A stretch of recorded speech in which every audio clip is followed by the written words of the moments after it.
those of you who are veterans know there's a fog of war. And there was a fog of war.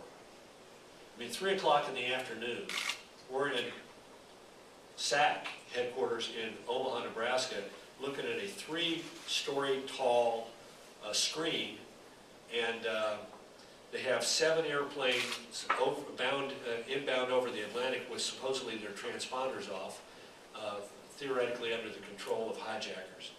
And one of them is close to Philadelphia. They supposedly have an aircraft down in Yellowknife in the Yukon Territory under the control of hijackers. I mean, this is how confused that first day was. But then we made the decision to go to Barksdale Air Force Base. They said this is the nearest installation which is at the highest level of security. It was actually doing a nuclear test drill that day, so they were already at DEFCON 1. And so we go there, and these guys are already buttoned down. The whole facility has already been made secure. And when you would go to the military base with the President of the United States in normal times, you'd come down and it would be flags and banners, and it was really different that day. We got off the plane at Barksdale, and there was the command structure of the 8th Air Force. Every one of them in their combat gear, every one of them packing a sidearm.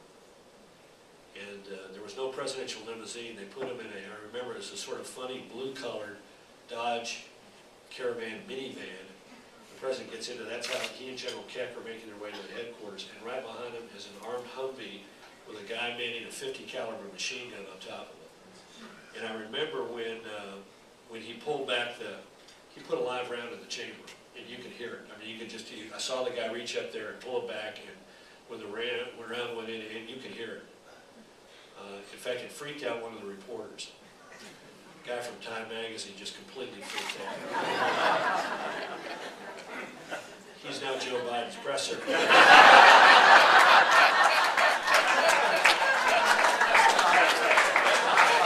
That sort of freaks me out.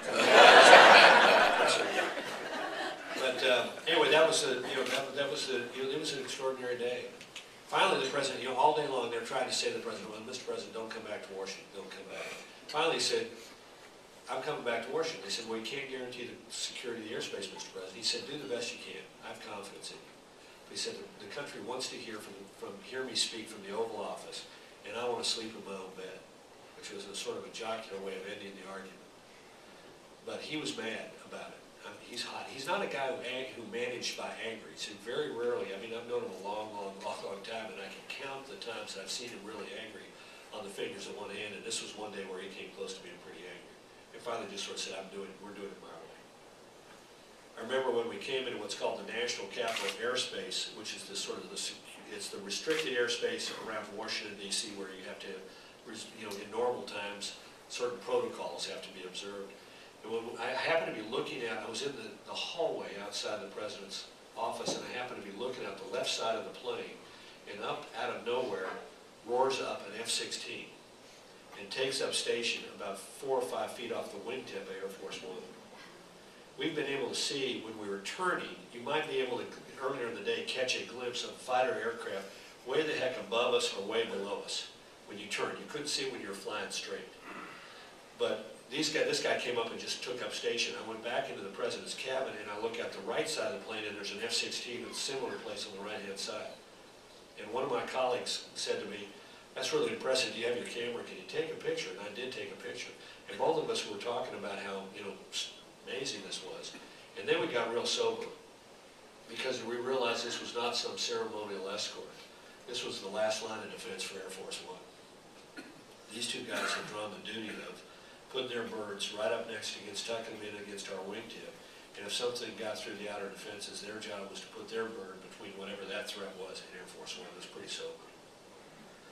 We got into Andrews. Normally you'd come in just sort of like you were landing normally. That day in a 747, it sort of felt like we came in like that. And one moment we're here, and the next moment we're like this, and the next moment Colonel Tillman pulls it out and we land at Andrews. And we got in Marine One, and before that day, Marine One, which is a pretty cool way, incidentally, to get to and from the airport. I found out it's really cool. Wish they had frequent flyer miles. The plane, the craft would get up about 600, 800, 1,200 feet, and there were generally 3 of them. In fact, there were always 3 of them. They're called green tops, or actually white tops. And they sort of have an aerial ballet so that, you know, if somebody takes a shot at them, then, you know, it's like a shell game. You don't know which one is the real green one. And so, you know, and you take this sort of leisurely walk into Washington, you get a nice view of the Washington Monument and the mall and everything. This day we got in Marine One, and we were about 5 feet off the ground, and we stayed at treetop level all the way in. I mean, we were going down. I remember once looking out the craft, and on the left side was an apartment building, or actually right side apartment building, left side houses, and I'm looking up at both because we were in a little valley.